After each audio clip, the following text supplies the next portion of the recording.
बहुत शुक्रिया दोस्तों और साथियों। जो बात नदीम खान साहब ने कही उसको मैं दोहराना चाहता हूँ। जुल्म जिस पर होता है उस जुल्म से लड़ना उसका फर्ज है। वो दूसरे का इंतजार करे कि वह उसके जुल्म के खिलाफ लड़ेगा, इससे बड़ी कायरता की बात और कुछ नहीं हो सकती। अगर एक दलित पर जुल्म होगा, दलित को जुल्म के खिलाफ खड़ा होना चाहिए। जरूर ऊपरी जाति वालों को भी खड़ा होना चाहिए, यह भी उनका फर्ज है, लेकिन अगर वो नहीं खड़े होते तो उनके इंतजार में दलित खामोश नहीं बैठ सकता। और यह बात भी वाज़ेह है, इस मुल्क में सबको पता है कि अगर आज हिंदुस्तान में नाइंसाफी की बात की जाए तो नाइंसाफी का सबसे बड़ा शिकार अगर कोई तबका है तो वो मुसलमानों का तबका है। इसमें दो राय नहीं हो सकती। ये नहीं कहा जा सकता कि हर किसी के साथ नाइंसाफी हो रही है। हर किसी के साथ किसी न किसी की नाइंसाफी होती रहती है। जैसे डोमेस्टिक वायलेंस होता है, जैसे किसी जेब कतरे की पिटाई हो जाती है। आप उन सबको सामने लाके ये नहीं कह सकते कि मुसलमानों के साथ जो हो रहा है वो उसी के बराबर है। उसकी खासियत को समझना बहुत जरूरी है। क्यों अभी मुसलमानों के खिलाफ जो नाइंसाफी है वो एक खास तरह की है। वो खास तरह की इसलिए है कि हिंदुस्तान में एक ऐसी सरकार है जो मुस्लिम मुखालिफ सरकार है, जो एलानिया तौर पर मुस्लिम मुखालिफ सरकार है, जो अपनी पॉलिसी में मुस्लिम मुखालिफ सरकार है। और इससे चीजें बहुत बदल जाती हैं। इस बात को हम पहले भी कह चुके हैं, हम सारे लोग आपस में बात कर चुके हैं, लेकिन इसको दोहराना जरूरी है कि हिंदुस्तान में तीन तरह से मुसलमानों के खिलाफ नाइंसाफी हो रही है। पहला तरीका है कानूनों के जरिए। आप ऐसे कानून बनाते हैं जिनमें मुसलमानों की हैसियत को कमतर बनाया जाता है। जैसे आपने कानून बनाया सीएए का। सीएए एक ऐसा कानून है जिसमें हिंदुस्तान की शहरियत को हासिल करने का एक रास्ता निकाला गया है। बहुत सारे रास्ते हैं, एक रास्ता निकाला गया है। इस रास्ते से आप हिंदुस्तान की शहरियत हासिल कर सकते हैं। उस रास्ते पर एक बोर्ड लगा दिया गया है। वो बोर्ड है, इस रास्ते पर हर कोई चल सकता है, मुसलमान नहीं चल सकता। लोग कहते हैं कि भाई यह तो अफगानिस्तान, पाकिस्तान, बांग्लादेश के लोगों के लिए है, हिंदुस्तान के मुसलमानों को क्यों परेशान होना चाहिए। मैं अभी उसकी बात नहीं कर रहा। यह बात हिंदुस्तान के गृह मंत्री ने बार बार कही है कि सीएए को अकेले मत देखिए, एनआरसी के साथ मिला के देखिए। उन्होंने कहा कि हम एनआरसी लाएंगे, एनआरसी में जो घुसपैठिए हैं, जिनके पास कागज नहीं है, हम उनको बाहर करेंगे, और फिर जिनको अंदर करना है हम सीएए के जरिए अंदर कर लेंगे। असम में यह बात आज भी कही जा रही है। हमको मालूम है कि एनआरसी असम में की गई, लाखों परिवार तबाह हो गए। 19 लाख के आसपास लोग बाहर हो गए उस एनआरसी से। उन 19 लाख में इत्तफाकन, या चूंकि यही बात थी, 15 लाख के आसपास हिंदू निकले। तो जो तवक्को थी, इनके उम्मीद थी कि हम मुसलमानों को निकाल देंगे, हुआ उल्टा। 15 लाख हिंदू निकल गए, 4 लाख के आसपास मुसलमान निकले, उसके कुछ ऊपर नीचे। तो फिर बीजेपी के लोगों ने कहना शुरू किया, नहीं नहीं ये ठीक नहीं है, हम इस सिलसिले को तब तक चलाते रहेंगे जब तक जो अंदर आने वाला है उसको अंदर नहीं कर लें और जिसको बाहर करना है उसको बाहर नहीं करना है। अब ये बात बहुत साफ है, किसको बाहर करना है, किसको अंदर करना है। तो एनआरसी और सीए का रिश्ता बहुत साफ है। एनआरसी आपसे कागज मांगती है। बहुत सारे कागज मेरे जैसे व्यक्ति के पास भी नहीं होंगे, यहां बैठे ज्यादातर लोगों के पास नहीं होंगे, लेकिन सीए का एक सिंबॉलिक मीनिंग है। सीए का सिंबॉलिक मीनिंग यह है कि हिंदुस्तान में अब तक शहरियत की जो डेफिनेशन थी, उसकी परिभाषा थी, उस परिभाषा में मजहब के आधार पर कोई भेदभाव नहीं था। पहली बार हिंदुस्तान में शहरियत की परिभाषा को धर्म के आधार पर परिवर्तित कर दिया गया, जिसमें मुसलमानों को कमतर कर दिया गया। ये एक सिंबॉलिक मीनिंग भी है इसकी।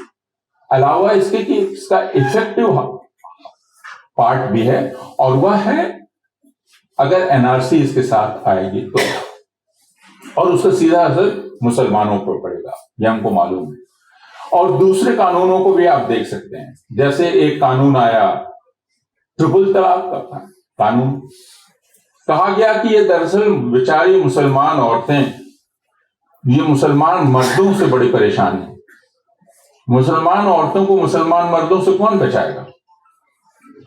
तो उस वक्त एक एडवर्टाइजमेंट निकला कि नरेंद्र मोदी भाई मुसलमान बहनों के भाई हैं, जिन्होंने मुसलमान बहनों को उनके जुल्मी शौहरों से बचाने का बीड़ा उठा लिया है। क्योंकि हर मुसलमान शौहर अपनी बीवी को तलाक तलाक तलाक कहने पर आमादा है। उनसे बचाना नरेंद्र मोदी का और बीजेपी का काम है। लेकिन इस ट्रिपल तलाक कानून के पीछे का उसूल बहुत साफ था। अगर ट्रिपल तलाक को देख लें, हालांकि सुप्रीम कोर्ट ने इसमें जजमेंट दे दिया था, उस जजमेंट के बाद किसी कानून की जरूरत नहीं थी, लेकिन इसके पीछे की मंशा बहुत साफ थी। वह क्या है? अगर आप कह रहे हैं ट्रिपल तलाक एक ठीक प्रोसेस नहीं है, ठीक, तलाक तलाक तलाक किसी ने कह दिया और आपने बीवी को छोड़ दिया, ये कोई तरीका नहीं हुआ। आपको एक पूरी प्रोसेस करनी चाहिए, उसके बाद आप अलग होना चाहते हैं, अलग होइए, और ये बात ठीक है, पूरी प्रोसेस करनी चाहिए। हालांकि मैंने अफगानिस्तान की एक फिल्म देखी थी जो बहुत मजेदार थी, और उसका एक छोटा सा सीन था जो मैं आपको सुनाता हूं। उसमें एक शौहर बहुत परेशान होकर एक मौलवी के पास जाता है, जो बहुत ही जिसकी बड़ी इज्जत है अपने इलाके में, और उनसे कहता है कि भाई मुझसे गलती हो गई। तो उसने कहा क्या गलती हुई? तो कहा कि झगड़ा हो गया, बहुत गुस्सा आया, मैंने कह दिया तलाक तलाक तलाक। अब तलाक हो गया, मैं अब क्या करूं? जबकि गुस्सा आया था, गुस्से में कह दिया था। तो मौलवी साहब ने कहा फुटबॉल मैच देखते हो? तो कहा हाँ देखते हैं। कहा कि मान लो एक गोल होता है, उस समय कितनी बार गोल चिल्लाते हो? तो उसने कहा हाँ गोल गोल गोल करते हैं। तो गोल तो एक ही होता है ना। तो कहा कि अगर एक बार तलाक तलाक तलाक कह दिया तो उसको 3 क्यों मान रहे हो? एक ही बार कहा ना। गुस्से में कहा, लेकिन ये मजाक की बात है। असल चीज है कि प्रोसेस नहीं हुई पूरी। आपने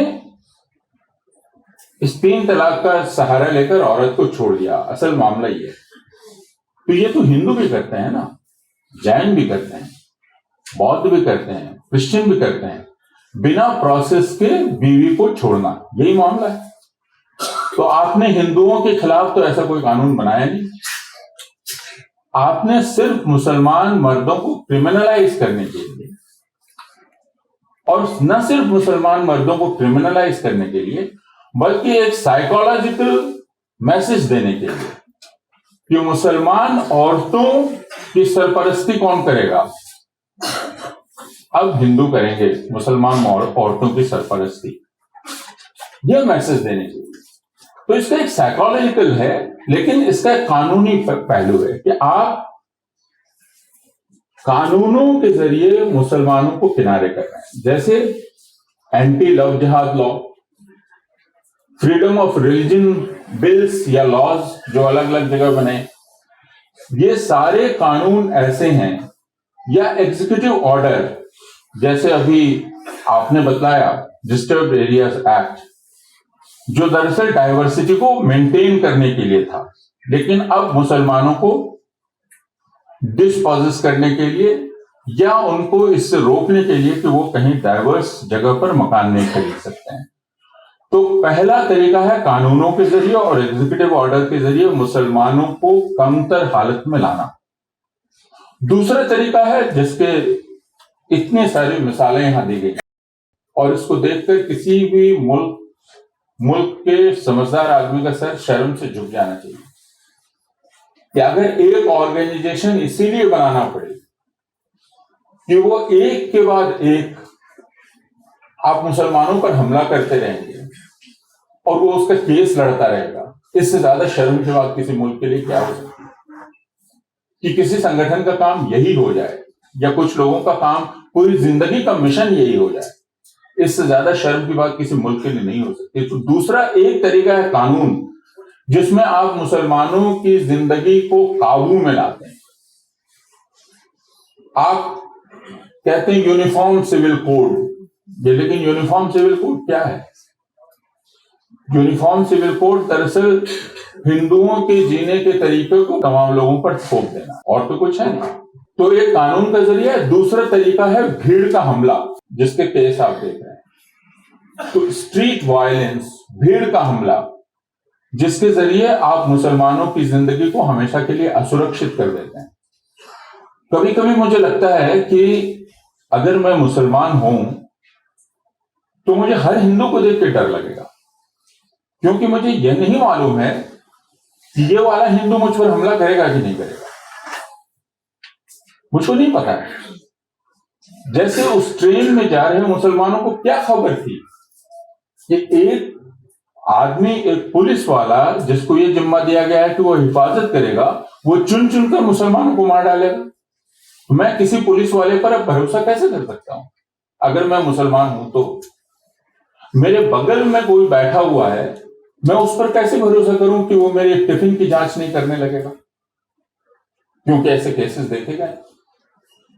ट्रेन में ऐसे वीडियोस देखते हैं जहां मुसलमान बैठे हैं, अचानक लोग घेर लेते हैं उसको, उसका टिफिन देखने लगते हैं, उसकी जांच करने लगते हैं, उसका सामान निकालकर। तो दूसरा तरीका है भीड़ का हमला, जिस भीड़ के हमले के जरिए मुसलमान की जिंदगी को अनिश्चित कर दिया जाता है। यानी एक मुसलमान ये नहीं जानता है कि उसके साथ यहां क्या होगा या वहां क्या होगा, बल्कि मुसलमान अभी भी इस मुल्क में कॉन्फिडेंटली चल रहे हैं। तो ये बहुत हैरानी की बात है और मुसलमानों की हिमाकत है कि वो बहुत कॉन्फिडेंटली चलते हैं और अपना काम काज करते हैं, क्योंकि इस तरह के केसेस देखे गए कि उनकी जिंदगी दरअसल अनसर्टेन है।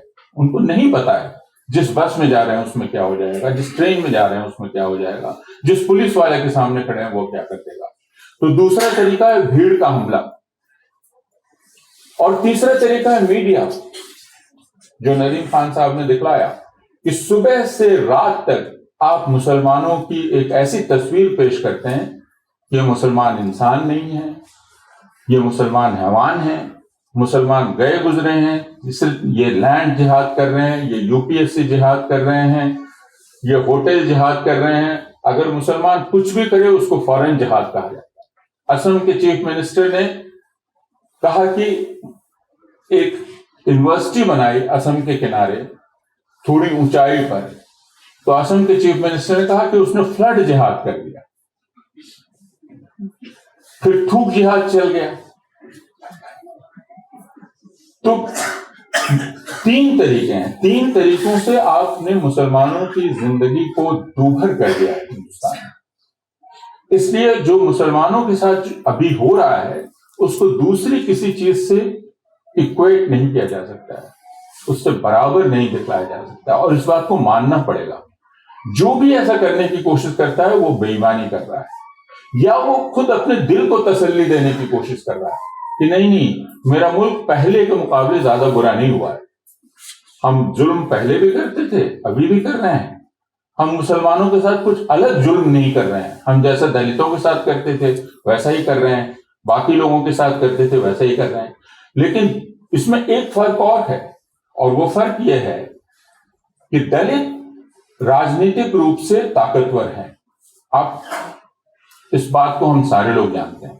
सारे राजनीतिक दल दलितों को प्रतिनिधित्व देना चाहते हैं, वो उनको मंत्री बनाना चाहते हैं, वो उनको सामने लाना चाहते हैं। लेकिन कोई भी राजनीतिक दल मुसलमान चेहरे को अपने पोस्टर में नहीं लाना चाहता है।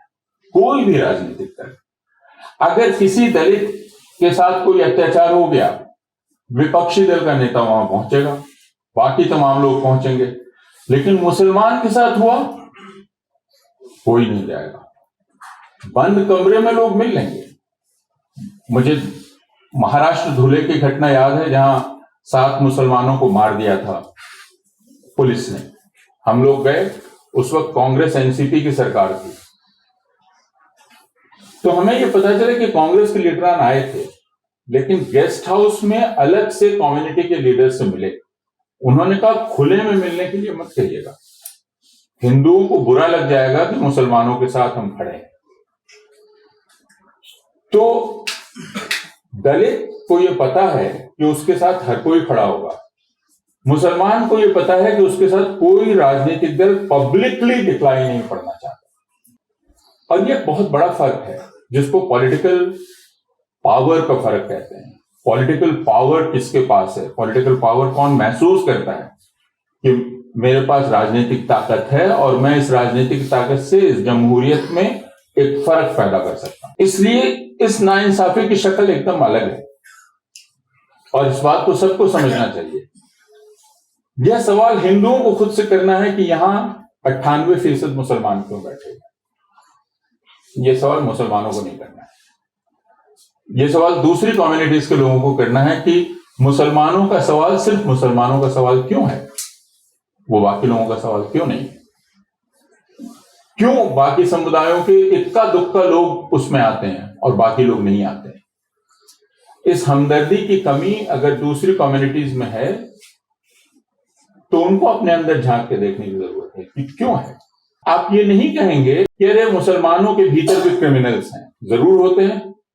तो आप ये कहना चाहते हैं कि मुसलमानों को बराबर के शहरी हक तभी मिलेंगे जब सारे के सारे मुसलमान संत हो जाएंगे। मुसलमान में न तो पॉकेट मार होगा, न मुसलमान में उठाए गिर होगा, न मुसलमान में कोई चोरी करने वाला होगा। जब गुड कैरेक्टर सर्टिफिकेट हर मुसलमान लाकर देगा अपना, तब उसको बराबर शहरी का हक मिलेगा। ये हम कहना चाहते हैं। हम ऐसे हालात में हैं, 4 जून को जो नतीजे आए उसके बाद लगा कि राहत की सांस मिली। भारतीय जनता पार्टी की सीटें कम हो गई, विपक्ष की ताकत बढ़ गई, वह दिखलाई पड़ा। संसद में विपक्ष की आवाज बहुत मजबूत हुई। लेकिन सड़क पर क्या हुआ? 4 जून के बाद से 1.5 महीने में मुसलमानों पर जितने हमले हुए उतने शायद उतने वक्फे में पिछले 10 साल में भी नहीं हुए। और उसके बाद बुलडोजर चलने और बाकी चीजों की घटनाएं बढ़ती चली गई और भारतीय जनता पार्टी के नेताओं का रुख और भी ज्यादा मुसलमानों के खिलाफ जहरीला हो गया। और ये बहुत विचित्र सी बात हुई कि इस चुनाव के नतीजे ने जहां विपक्ष को संसद में मजबूत कर दिया, वहां सड़क पर मुसलमानों को एक तरह से कमजोर कर दिया। हालात ये हैं, इन हालात में हम सब लोग इकट्ठा हैं और इन हालात में हम काम कर रहे हैं। जैसा नदीम खान ने बतलाया कि असल चीज है लड़ना और असल चीज है संघर्ष करना। जो जिस स्थिति में हम हैं वह स्थिति हमको मालूम है। उस स्थिति में हमारी पहचान इससे होगी कि हम इंसान हैं कि नहीं, कि हम इस स्थिति का मुकाबला करते हैं या सर झुका के बैठ जाते हैं। पहचान इससे होगी। तो स्थिति का मुकाबला करना होगा और मुकाबला करने में बाकी लोगों को भी यह बतलाना पड़ेगा कि आपको इस इंसाफ की लड़ाई में शामिल होना है। तो यह बहुत साफ है कि किसी भी जमहूरियत में कहीं भी दुनिया में ऐसी कोई मिसाल नहीं मिली है कि एक कम्युनिटी अपनी लड़ाई लड़के जीत जाए। उसको बाकी कम्युनिटी का सपोर्ट चाहिए, उसको सहारा चाहिए, उसको वो दायरा बढ़ाना पड़ता है, लोगों को साथ लाना पड़ता है।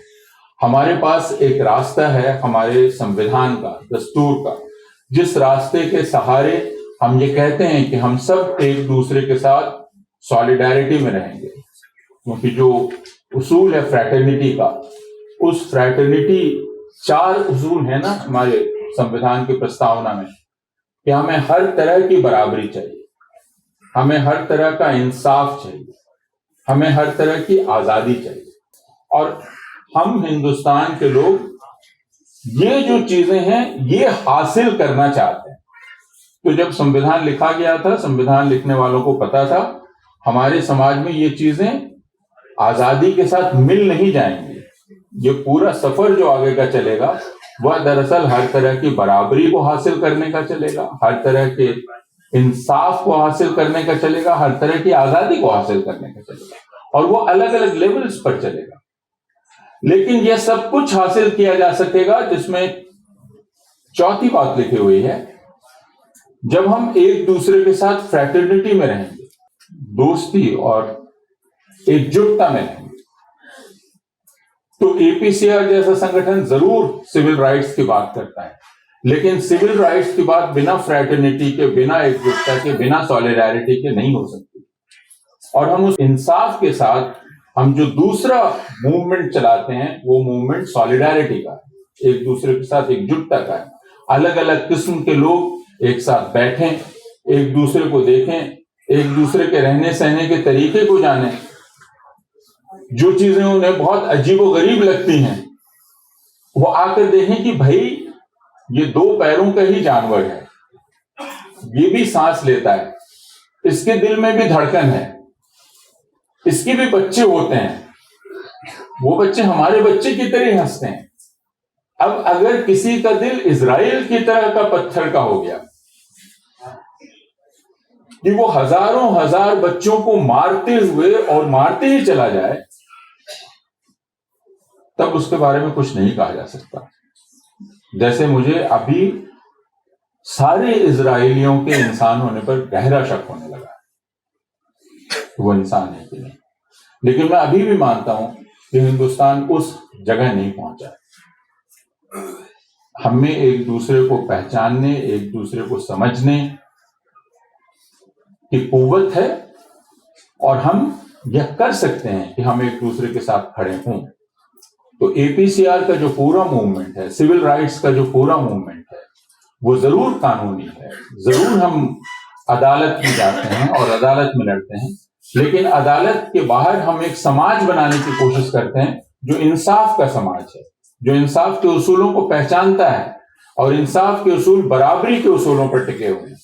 और बराबरी के उसूल का मतलब है कि हम हर किसी को इंसान के तौर पर तस्लीम करते हैं। वो इंसान है, वो मेरे बराबर है। अगर मैं आपके बराबर खड़ा नहीं हूं तो मैं आपसे गले कैसे मिल सकता हूं?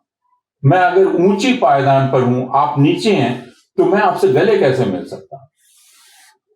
तो हम सबको एक सतह पर खड़ा होकर और एक इंसाफ की एक बड़ा समाज, एक बड़ी कम्युनिटी बनाने की जरूरत है। एपीसीआर की पूरी मुहिम इसलिए सिर्फ अदालत की मुहिम नहीं है, सिर्फ फैक्ट फाइंडिंग की मुहिम नहीं है। एपीसीआर की मुहिम में इंसाफ की इस कम्युनिटी को बड़ा, वसी और वसी करने की कोशिश भी इस मुहिम में शामिल है। हम सब यहां इकट्ठा हैं।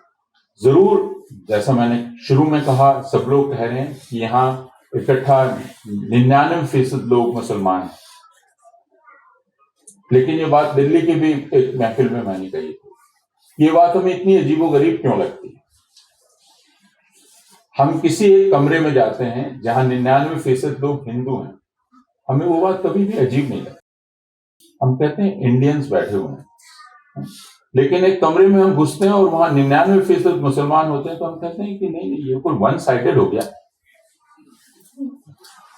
99% हिंदू होते हैं तो कभी भी हम नहीं कहते वन साइडेड हो गया, लेकिन 99% मुसलमान है तो हमको वो वन साइडेड लगने लगता है। वो भी इंडियन है, वो भी इंसान है, और उनको भी बैठने का हक है। आप कहते नहीं, इसमें 50-50 हो जाना चाहिए, तो फिर ये नॉर्मल लगेगा। अभी ये कुछ नॉर्मल लग रहा है क्योंकि यहां मुसलमान दिख रहे हैं। 99% हिंदू कभी भी नॉर्मल नहीं लगते, वो एक नॉर्मल मजलिस लगती है। बाकी में कहते हैं वहां सिर्फ मोहम्मदन थे। आप किसी भी अहमदाबाद की मीटिंग से निकल के कहते हैं क्या वहां 98% सिर्फ हिंदू थे? आप नहीं कहते हैं, नॉर्मल मीटिंग थी।